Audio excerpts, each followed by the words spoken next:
चढ़ता सूरज धीरे धीरे ढलता है ढल जाएगा।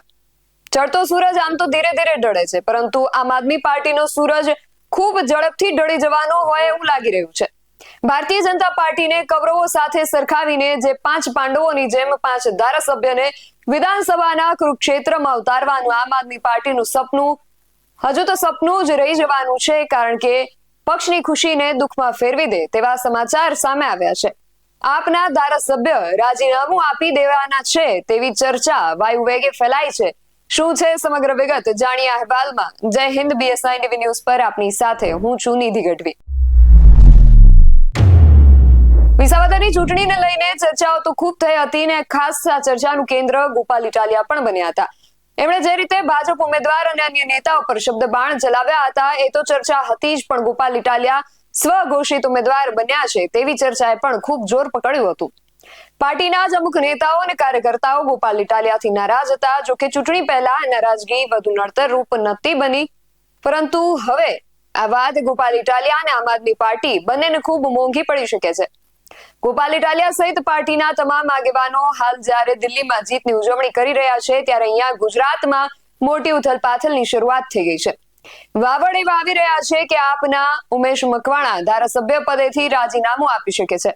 આ સમાચાર આમ આદમી પાર્ટી માટે ખૂબ આઘાતજનક હોઈ શકે છે, કારણ કે ગોપાલ ઇટાલિયા ધારાસભ્ય બનતાની સાથે જ પક્ષે એવું ધાર્યું હતું કે હવે વિધાનસભામાં આપના 5 ધારાસભ્યો થઈ જશે, એટલે 5 પાંડવની જેમ યુદ્ધ લડશે। પણ આ જે સમાચાર સામે આવ્યા છે એ શક્યતા જો સાચી પડે તો હાલ પૂરતું આ સપનું જ બનીને રહી જશે। બોટાદના ધારાસભ્ય ઉમેશ મકવાણા પાર્ટીથી નારાજ હોવાનું સામે આવ્યું છે અને આજે બપોરે પોતાના ધારાસભ્ય પદેથી રાજીનામું આપી શકે છે। ઉલ્લેખનીય છે કે ઉમેશ મકવાણા હાલ આમ આદમી પાર્ટીના કોઈ પણ ધારાસભ્યના ફોન પણ નથી ઉપાડી રહ્યા। હાલ જે માહિતી મળી રહી છે અનુસાર આજે બપોરના સમયે ગાંધીનગર ખાતે પ્રેસ કોન્ફરન્સ કરીને પોતાની નારાજગી વ્યક્ત કરવાના છે। તેઓ કયા કારણે પાર્ટીથી નારાજ છે તે પ્રેસ કોન્ફરન્સમાં જણાવી શકે છે। તેઓ પોતાના પદ પરથી રાજીનામું પણ આપી શકે છે। આ અગાઉ પણ ઉમેશ મકવાણાના રાજીનામાની ચર્ચાઓ શરૂ થઈ હતી, તે સમયે તેમણે પ્રેસ કોન્ફરન્સ કરીને આ વાતનો ઇનકાર કર્યો હતો। જોકે સૂત્રો દ્વારા મળતી માહિતી પ્રમાણે છેલ્લા ઘણા સમયથી ઉમેશ મકવાણા આમ આદમી પાર્ટીના કોઈ કાર્યક્રમોમાં પણ જોવા નહોતા મળતા। આ એ જ ઉમેશ મકવાણા છે જેમને 2022ની વિધાનસભા ચૂંટણીમાં બોટાદ બેઠક પરથી ટિકિટ મળી હતી। ઉમેશ મકવાણાએ ભાજપના ઘનશ્યામ વિરાણી અને કોંગ્રેસના મનહર પટેલને હરાવ્યા હતા। ધારાસભ્ય બન્યા બાદ ઉમેશ મકવાણાને આમ આદમી પાર્ટીએ ભાવનગર બેઠક પરથી લોકસભાના ઉમેદવાર પણ બનાવ્યા હતા, જો કે એમાં તેમનો પરાજય થયો હતો।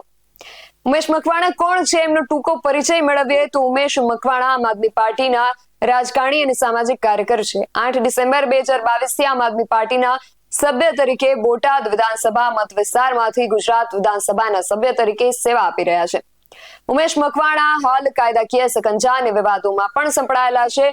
બોટાદ જિલ્લામાં દારૂના ધંધાર્થી પર સ્ટેટ મોનિટરિંગ સેલે કાર્યવાહી કરી, ત્યારે ઉમેશ મકવાણાએ તેમની પાર્ટીના એક સભ્ય શૌકાત સૈયદ મૌલાનાને એટ્રોસિટી એક્ટ જેવા ગુનામાં છોડાવવા બોટાદ એસપીને ફોન કરી ધમકી આપી હોવાનું ખુદ વિધાનસભામાં મંત્રી જગદીશ વિશ્વકર્માએ કહ્યું હતું।